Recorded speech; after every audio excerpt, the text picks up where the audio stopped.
वाणिज्यरहस्यम्। येलापुरीग्रामे आञ्जनेयश्रेष्ठिनः आपणः सुप्रसिद्धः।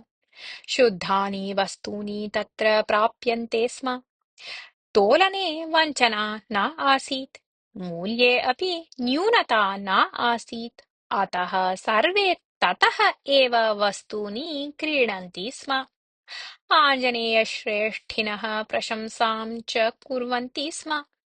अथ कदाचित् सुगन्धपुरनामकात् ग्रामात् आगतः गिरिधरश्रेष्ठी आञ्जनेयश्रेष्ठिनः आपणस्य पुरतः एव स्वकीयम् आपणम् आरब्धवान्। अल्पे एव काले तस्य वाणिज्यं प्रवृद्धम्।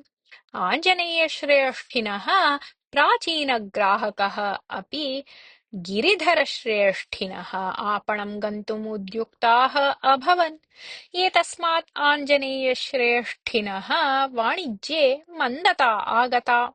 आपणद्वये अपि शुद्धानि एव वस्तूनि प्राप्यन्ते। तोलने अपि वञ्चना नास्ति। व्यवहारः अपि उत्तमः एव। तथापि किमर्थं मम आपणस्य वाणिज्ये ह्रासः जातः इति बहुधा चिन्तितवान् आञ्जनेयश्रेष्ठी। कारणं तेन नाज्ञातम्। अतः सः गिरिधरश्रेष्ठिनम् एव दृष्ट्वा विवरणं पृष्टवान्। तदा गिरिधरश्रेष्ठी अवदत्, भवता वाणिज्यरहस्यम् एव पृष्टम्। वस्तुतः एतत् अन्यं न वदामि अहम्। भवान् तु वृत्तिबन्धुः इत्यतः वदामि। तोलनसमये भवान् आदौ वस्तूनि आधिक्येन स्थापयति। ततः वस्तुभारं न्यूनीकुर्वन् समतोलनतां सम्पादयति। ग्राहकः यद्यपि अपेक्षितभारात्मकं वस्तु एव प्राप्नोति, तथापि भवता न्यूनं दीयते इति चिन्तयति। अहं तु तथा न करोमि।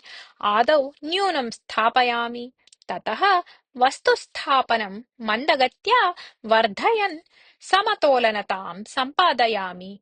मया अपि वस्तु आधिक्येन न दीयते, तथापि ग्राहकाः चिन्तयन्ति यत् मया अधिकं दीयते इति।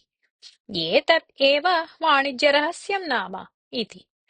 ततः आञ्जनेयश्रेष्ठी अपि गिरिधरश्रेष्ठिनः तन्त्रम् एव आश्रितवान्। अतः तस्य आपणे अपि वाणिज्यं प्रवृद्धम्। ततः उभौ अपि वाणिज्यौ प्रतिस्पर्धिभावं परित्यज्य सहोदरभावेन वाणिज्यं कुर्वन्तौ सुखेन जीवितवन्तौ।